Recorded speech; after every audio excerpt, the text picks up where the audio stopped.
First. Hi, Natasha Clark from LBC. Mr. President, you've said you're working on a new trade deal with Britain, which we of course welcome. President Obama once said Britain was at the back of the queue for that trade deal. Where are we now? When do you think we're going to see that? And Prime Minister, the BBC has today admitted serious flaws over the recent Gaza coverage, suggestions of payments made to people linked to Hamas. Does the BBC still have your trust? Thank you.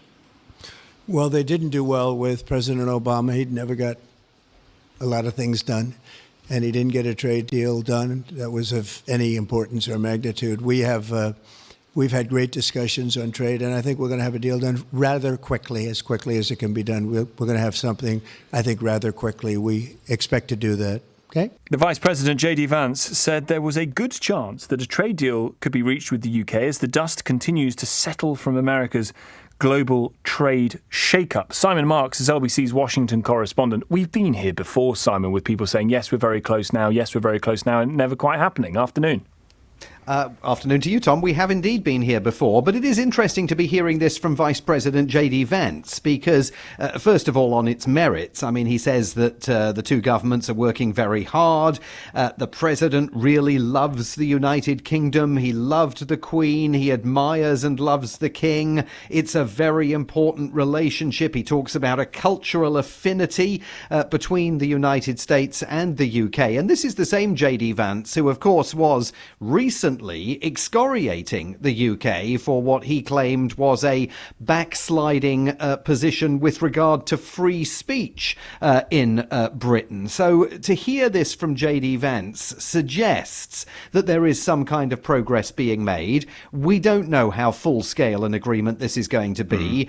Certainly the UK government has not been referring to it as a free trade agreement, but rather as an economic cooperation pact between the two countries. And we don't know, for example, whether it's going to see the 25% tariffs that are currently in place on steel exports to the United States from the UK, very relevant following the Prime Minister's action over British steel last weekend, whether those are going to be lifted as part of any agreement. But the fact that JD Vance in this interview refers specifically to the fact that Britain enjoys a more reciprocal trading relationship with the US than Germany and other EU nations also suggests that the Trump government sees an opportunity here to drive a bit of a wedge between London and Brussels by offering Britain a better deal than the president is expected to offer, if he offers any deal at all, to the European Union.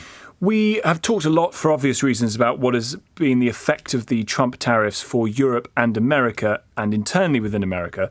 What more do we know about what effect these tariffs are having in China and with the relationship between America and China?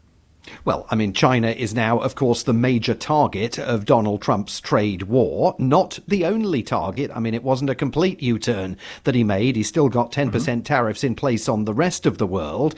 It has sent the cost of doing business between the two countries soaring because President Xi Jinping is matching every Trump tariff percentage point for percentage point. So you're well above 100% tariffs in both directions in terms of bilateral trade. And we're in this extraordinary moment now where Donald Trump says he covets a telephone conversation with Xi Jinping to try and resolve all of this.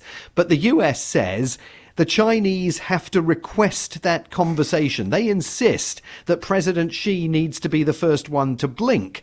And if you know anything about how China operates, China is just not going to do business that way. So for 2 months now, Trump officials have been saying to Beijing, come on, ask us for a call. And the Chinese have resolutely been insisting that they will do no such thing, as Xi Jinping describes Donald Trump's economic policy as a joke and indicates that the United States is, you know, a vandal on the world stage. So how that they are eventually going to get to a position where that kind of basic communication happens is going to be the big question with regard to the future of the trade war between Washington and Beijing. And of course, there are massive impacts of all of that on the rest of us. Simon, as always, really appreciate it. Simon Marks, LBC's Washington correspondent. You can hear his absolutely excellent American Week on the show Fridays at 10 to 6.